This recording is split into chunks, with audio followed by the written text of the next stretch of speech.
We shall snap our fingers next to the microphone in 3, 2, 1.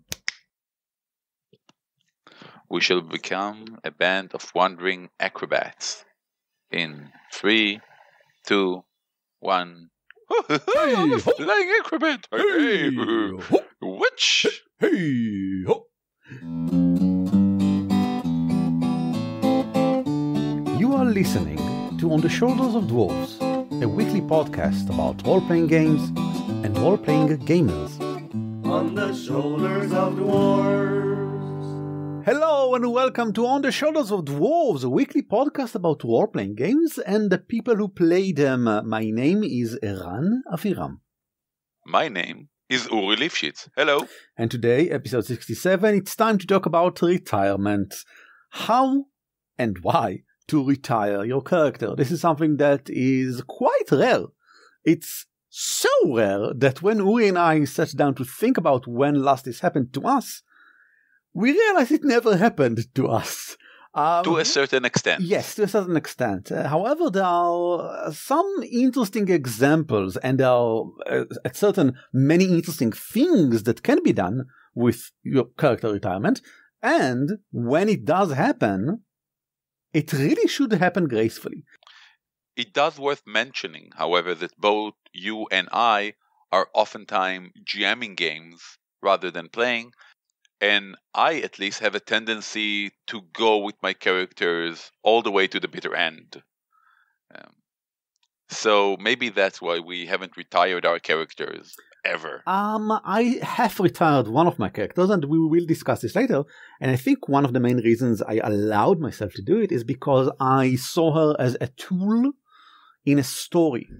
And I was interested in the story, not the character. So I retired her when it was required by the story arc. And let's then talk about why one would retire their character. Now, before we actually discuss the retirement and anything that you can do and what you should do after that, I would suggest, firstly, always talk to your GM. Your GM is running the game. Your GM has the responsibility of getting all the players together and understanding that they can relate to the story and whatever happening in it.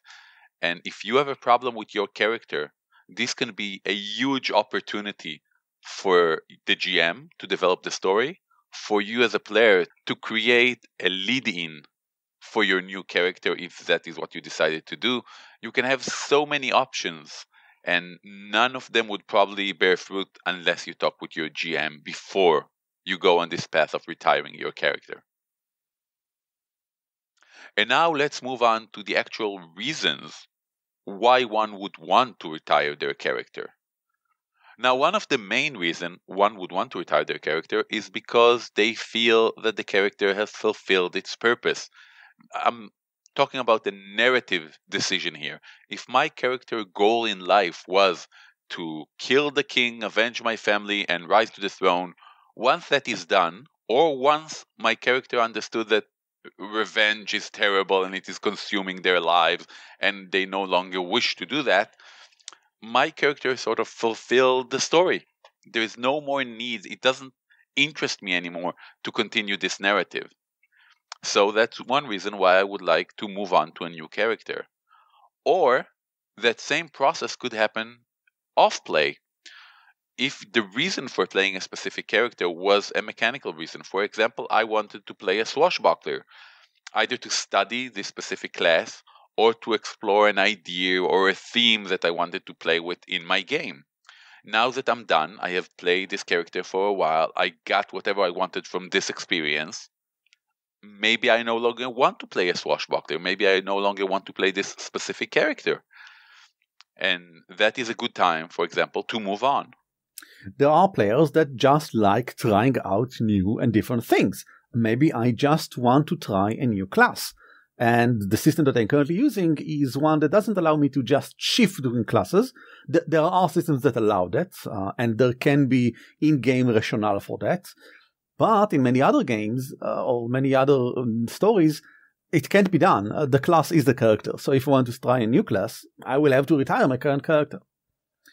Maybe I just feel that the character doesn't work as intended.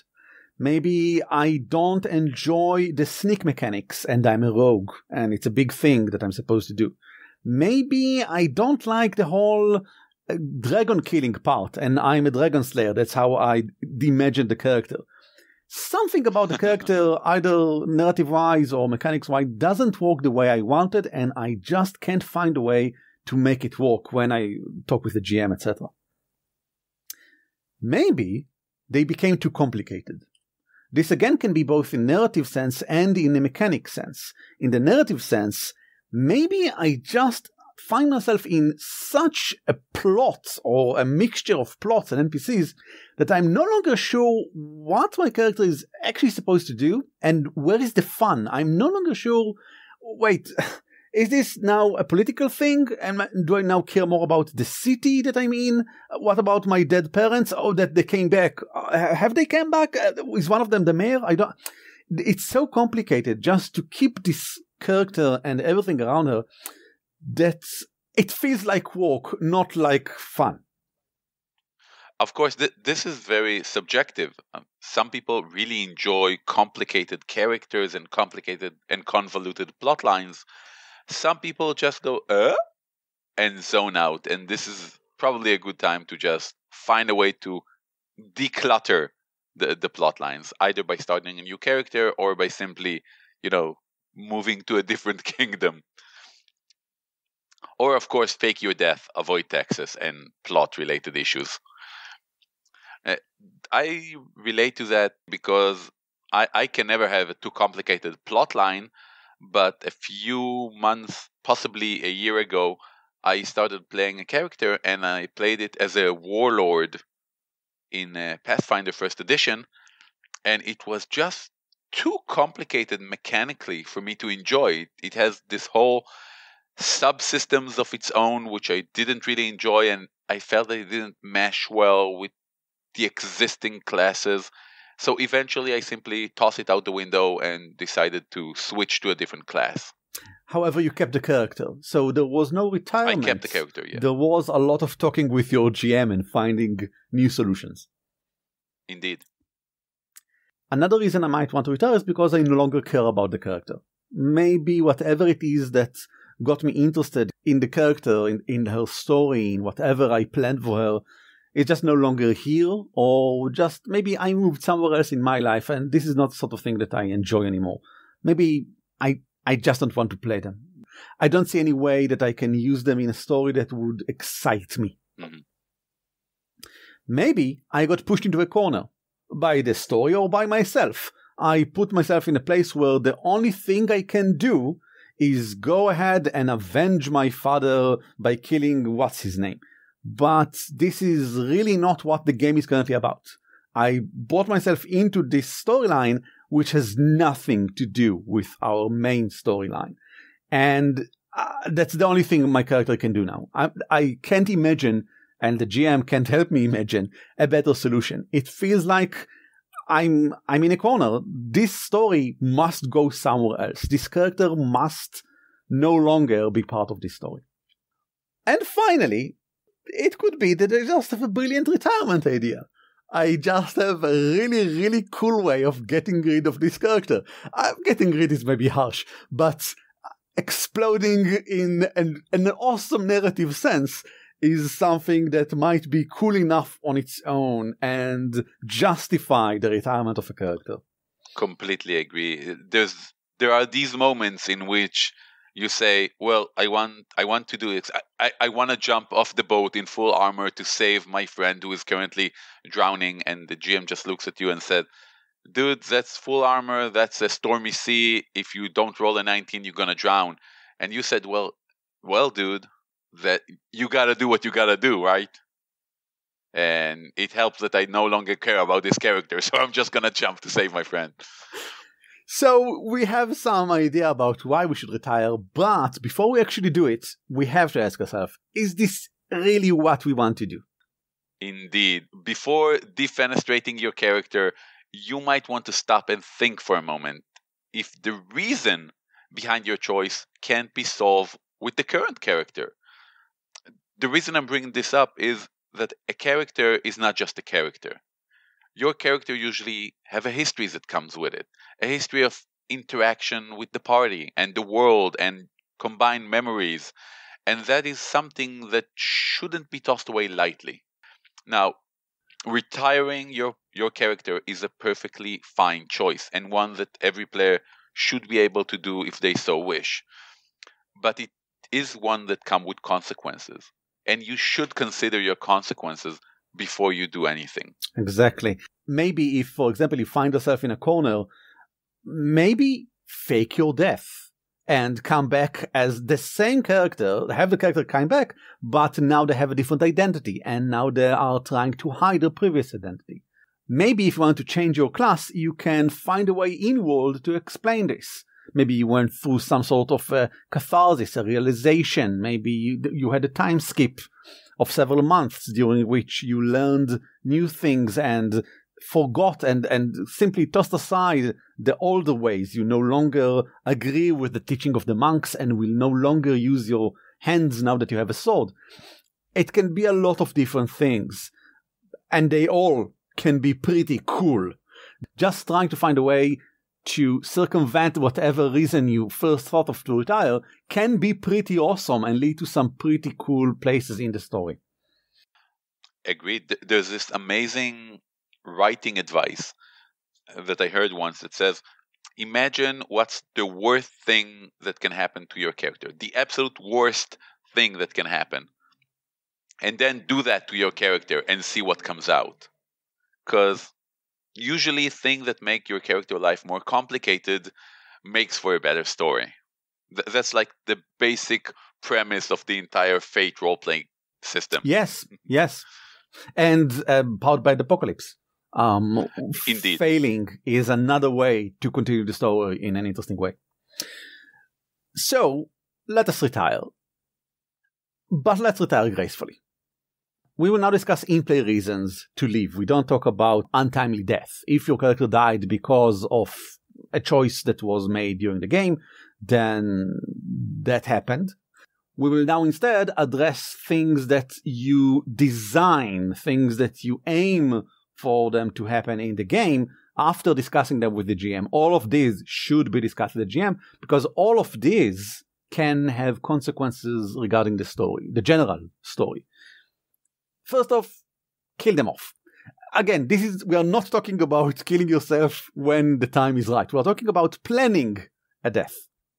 That's why this episode is called Retiring Your Character, not accidentally retiring your character. You can plan for your character to die in an interesting way. This can be because it is a plan with the GM. It can be something external to the character. Maybe they die because the dragon eats them.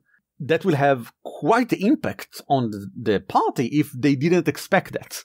If they approach the dragon and then the dragon eats you. And you knew that it's coming because you planned it and you wanted to retire the character. But the others might have only sort of guessed something like this might come. And now your character got killed, eaten by the dragon. This is killing off a character in a way that is useful to the story. In a way that helps the GM establish a danger in this case. But it can be a lot of other things as well. On the plus side, I think most of my players who wanted to retire their character chose this specific option simply because they wanted to see the look on the other players' faces as the dragon or whatever kills their character. It is a beautiful moment to behold.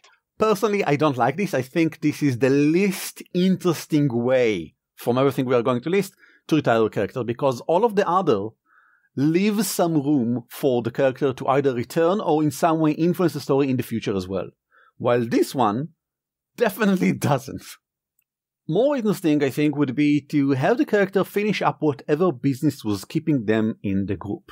And that doesn't have to be something they would want to do. It might be something that happened to them. Like, for example, if we are all together because we would like to avenge whatever name the bad dude person, and my character comes to a realization that they no longer have any wish to avenge anyone and would like to instead, for example, go and be a farmer because they no longer want to be in this life of violence, to be part of a party that kills and what, etc., etc. They no longer have a reason to be an adventurer in a party of adventurers. They have, in essence, finished up their business. They have nothing more to do in this story because of their own desires or because of outside force. Something outside of them changed. Like, for example, they are no longer part of the prophecy. When we read the prophecy again, we discover that the prophecy only talked about 3 people, the dwarf, the elf, and the barbarian, and no one talked about the gnome, actually. So the gnome is not actually part of the prophecy, and might in fact interfere with it. Maybe the gnome has to go. And maybe the gnome is happy with it, maybe not, I don't know. In any case, this is something interesting that we can use in the story in some way, and then the character will have to go. Maybe they have to go because they respond to a crisis. Something happened to their family, to their guild, to their master, to their farm where they plan to retire eventually. There's a crisis. They have to go and take care of it. And it's not something like, here's a dragon, and then the whole party can come and just kill the dragon. No, it's something much more important. The father of the patriarch of the family died, and now everyone is arguing about heirlooms and how to interpret the will, and this will take months, if not years, of rigging up all sorts of inner politics between the different clans of the family, and I must be there because otherwise they will lose everything, and my family will lose everything. This is something that is more important to me than whatever it is that we are doing here. I must go. And this thing must be indeed important, just not here. It must be far away, because if it can be here, then it can be part of the story. It must be in a different land. It must be on the other side of the ocean. It must take all of my time, and I must go there. Maybe I go on a personal journey. I seek enlightenment. I want to understand my sword fully. It is a magical sword that I got, and it is really unique, and it has a legend behind it, and I want to become part of the legend. Or I must find within myself the peace that I seem to lack, and I no longer find it in hitting people, bad people, and fighting the bad dude person. I must find it in some other way. I must depart. Farewell. I will be on my own journey to the mountains, and where I'll find some solace, or whatever. That's very Kung Fu Panda of Yoran. It can be, but of course a personal journey doesn't necessarily mean this. It can also mean something like, guys, we don't get enough gold. I mean, not at all enough gold. I must get more gold. Not at all, no. Or we do get a lot of gold, but we don't get enough fame. I must be the most important person in the world. I need more fame. I must go on a personal journey to gain fame. I can no longer do it with you. Maybe the character past comes back. Not just to haunt them, but to grab them completely. Like, for example, literally. Maybe the Thieves Guild finally found out where I am. And I just have to run away. I have to hide somewhere. I can no longer be part of this group, because then we will all die, and I must put a mustache and change my hairstyle and get a different name, and I must go somewhere else, and you will not hear from me maybe forever, because otherwise we will all die. Or maybe my long-lost family is back. I thought they all died. They didn't die. I must go back to them, and together we will rediscover each other and our relationship, etc., etc. Everything I thought I lost is not lost. My past is back. Hurrah, hurrah, hurrah. Finally, maybe they got kidnapped, which of course means the GM has a carte blanche to do whatever they want with them from now on, and they sort of become a MacGuffin. Now the rest of the party would like to release them or something. Or maybe they did a face heel turn. That is, they became the bad guys. They revealed they were always the bad guys, or walked with the bad guys, or just recently began to walk with the bad guys. Or something. They turned to the other side. They are no longer with us for whatever reason. It might be an excellent reason in their mind. It might be something that seems very reasonable to them, not necessarily to you as the player, but you do want to retire the character. You do want them to go away. So something in them may be changed, or maybe they were persuaded by something that might be awesome, interesting, or never revealed. Finally, there's the best option, which is that a flaming demon burst out of your character's flaming corpse and joined the party, swearing to avenge the destruction of his precious vessel. Now, my GM literally just said no and walked away when I pitched this idea to him a month ago when I thought about changing my character. It's not that I don't like my character, it's just that I feel that it has fulfilled some of the reason why I wanted to play it in the first place. It's time for a bursting demon of fire and flame to serve instead. Yes. For people who are familiar with the Pathfinder setting, my character comes from Cheliax. He is a nobleman for a family, for a realm that deals with devils and make deals with devil, and devil rule the kingdom, etc. So it makes perfect sense in the narrative sense that he might have a demon inside him, dying to burst forward. But the reason I haven't done this is because we're in a very advanced stage of the campaign, and adding a new character now would invalidate a lot of the sense of accomplishment of what we have achieved so far. So it's a lot of out of character sort of rationale why I'm not changing characters. And we'll discuss this in a moment, but first I want to give two examples of graceful retirements that I know of. One is my own, and one is from Critical Role. And that was the one actually that gave me the idea for this episode. During one of the episodes of Critical Role, Scanlan, a character played by Sam Riegel, got resurrected after he died. This is not the first time it happened in that campaign. There were high levels. It was D&D 5. Getting resurrected is a thing that happens. It was a pretty good resurrection because in their game, in order to get resurrected, your friends must sacrifice something and make some rolls. It's not just a spell. There's a whole thing around it. It's generally an emotional thing. So he got resurrected. He came back. But then Scanlan went around the room and basically was very angry with everyone because the party did something that they promised not to do. And he did something that he promised not to do. He promised his daughter never to die. He promised her he will always be there for her. And he did die. And he sort of blamed the others for allowing it to do because they never take him seriously.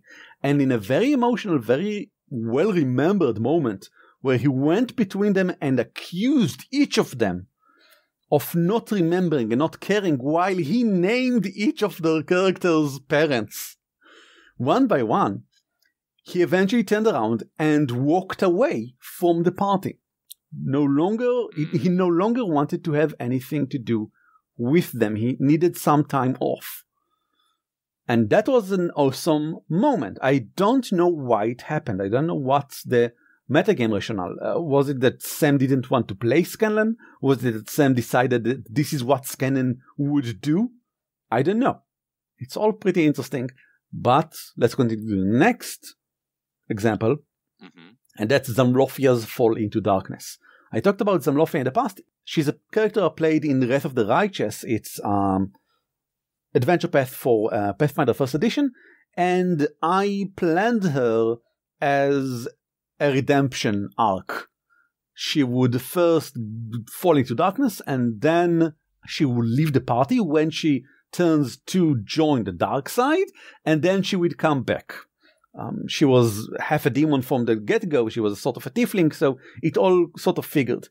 And her fall, her moment of fall was the accumulation of many months of being driven by hubris and the feeling she is always right and divine, and she knows exactly what is right and correct and what her gods want from her, as she stabbed the main cleric of that god in the guts with her sword because he disagreed with her and didn't think she was the best for just now killing one of the major evils. It was immediately after an important battle, and it was a very good point for it to happen. It was something that I discussed with the GM before. We weren't sure exactly when it was going to happen, but we kept each other informed, and during that session, we both felt like this was the time for it, and we sent messages to each other, hidden messages, eventually decided, yes, this is the time, and then we did it. Also, all of the other players knew about it, which is very important, because when you stab a character, I think the player should know.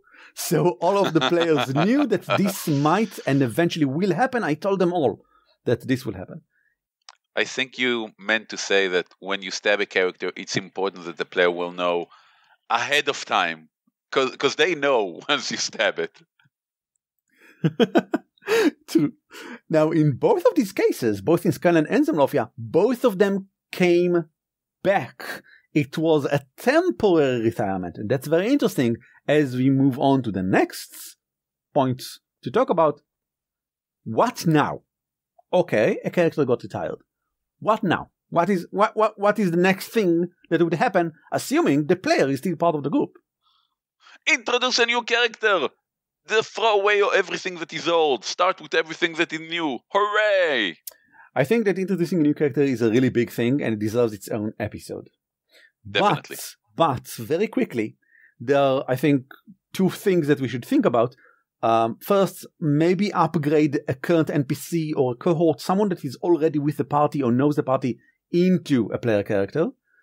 Maybe change their class, their abilities, whatever, to suit whatever the player wants. But generally speaking, make someone that is already part of the story into a player character. Because, as Uri just said before, having someone completely new out of nowhere into this, it just feels very unsatisfying dramatically.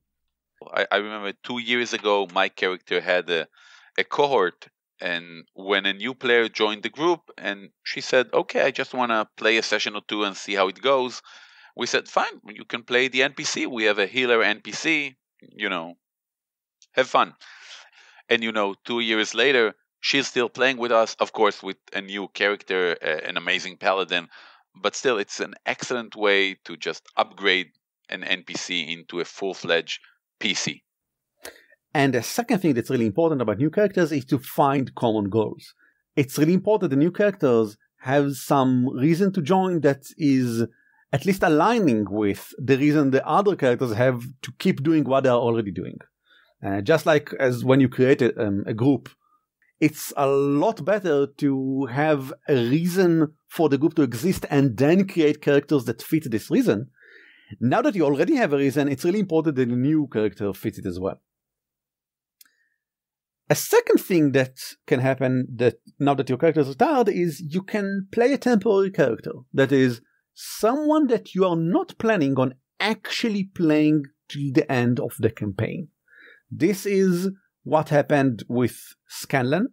The new character that Sam played, Tyrion Darrington, was there specifically for a specific storyline, and then he retired, and Scanlan came back.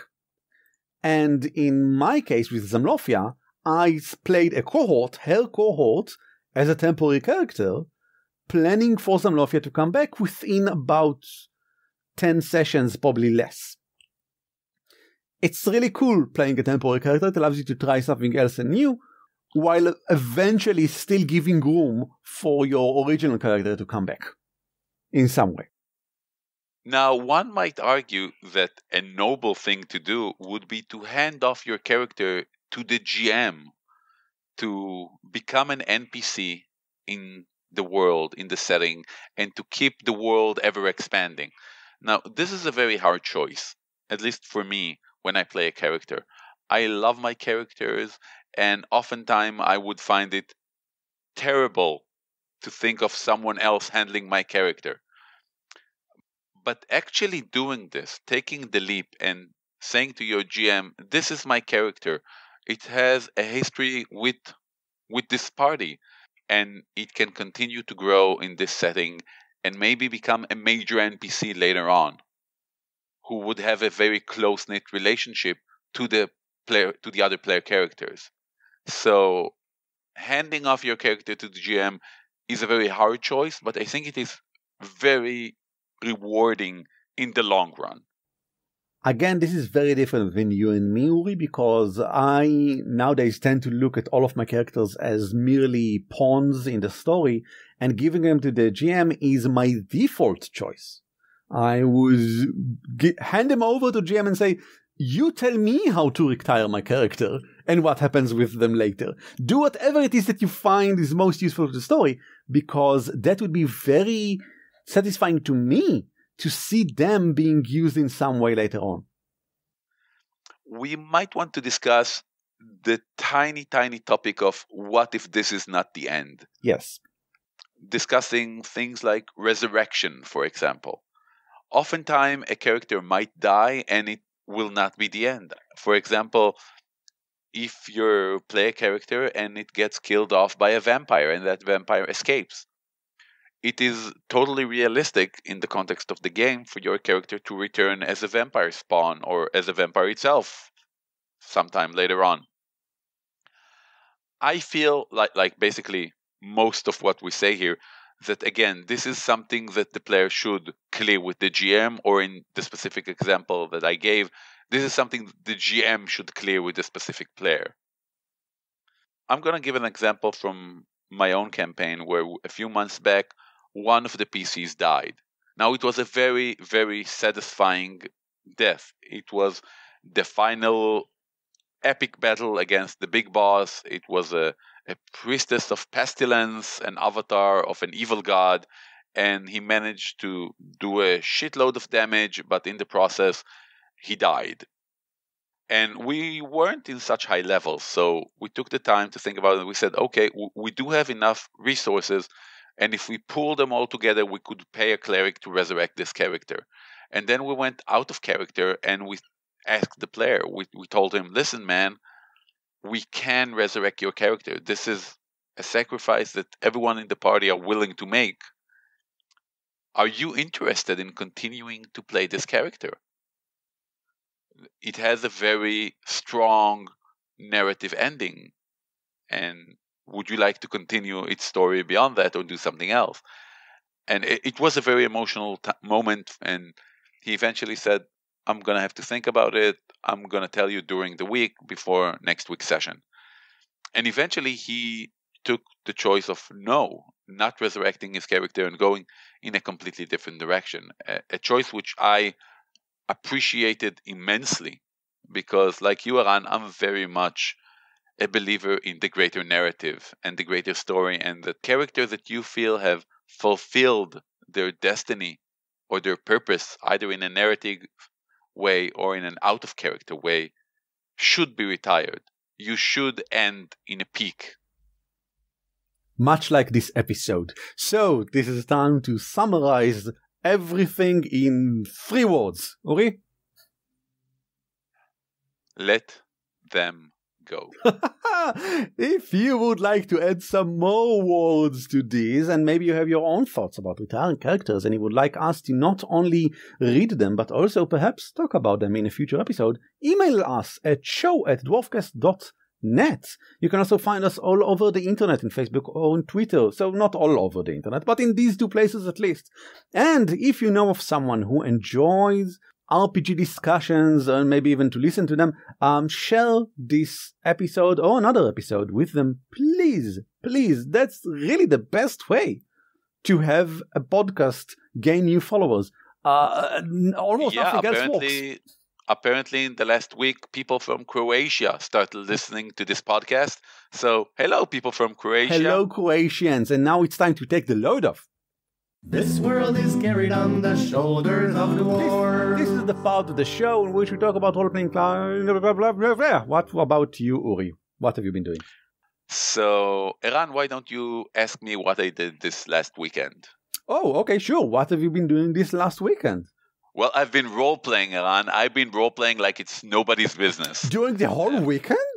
During the whole weekend. Amazing. My party has a tradition. And I can call it a tradition now because we have been doing this for now 6 years straight.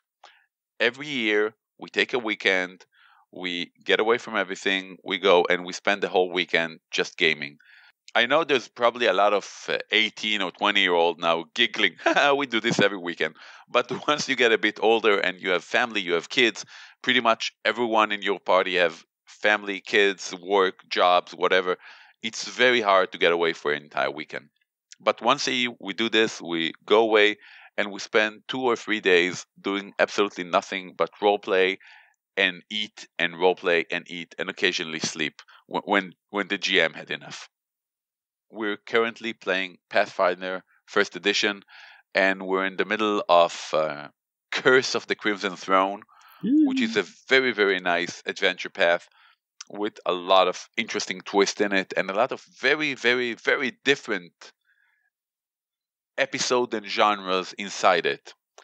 And luckily for us, we exactly came to the point where in the huge dungeon crawling section of the adventure. And well, this is not a spoiler, but some of you who might want to play this might not want to listen. This is a specific dungeon in which you cannot really rest. You don't have an extended rest of any kind. So we kind of felt what our character was playing. You know, you playing, it's middle of the night, you're dead tired, and your character has been in this dungeon for 8 hours now, and they're like totally tired, without any spells, without any more resources, except for my amazing swashbuckler who keeps refreshing his panache pool. But the point is that you can really get some authentic player-to-player character synergy going inside if you plan this kind of events correctly. Eran, we should really do an episode about specials and how to plan them and how to execute them. Sure, why not? As for me, Crystal Heart is now out. The game I've been working on... And it's amazing! Thank you. The game I've been working on for the past year is now available as a PDF for everyone, for the public.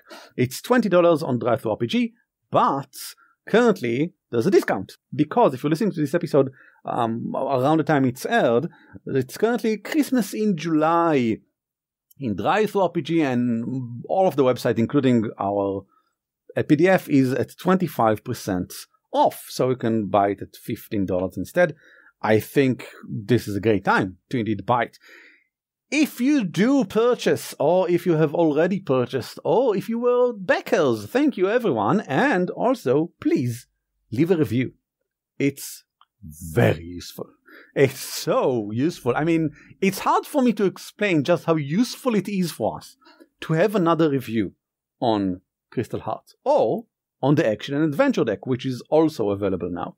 The Action deck is basically 54 cards that are in Crystal Heart style because Savage World uses cards, but the Adventure deck is 52 cards with all sorts of adventuring things that happen. It's a really awesome idea that Savage World uses, where each player gets a card or several at the beginning of a session and can play them during the session to make things happen. And that's just the bonus that you needed, or just the complication that you wanted. And we've been using the official adventure deck of Savage Worlds for forever, ever since we started playing Savage Worlds. And this one is designed for Crystal Heart, and I think it's pretty awesome as well. So maybe check it out. This is it. We have nothing more to add. If you have, you already know where to contact us. You can also go to dwarfcast.net for the website, where everything else is there. All of the other episodes, for example. Uri, I think it's time for us to say goodbye. Later. On the Shoulders of Dwarves is shared under Creative Commons by attribution non-commercial 4. Intro and outro are by the Cliché Duo. And you can email us at show@dwarfcast.net. On the shoulders of dwarves.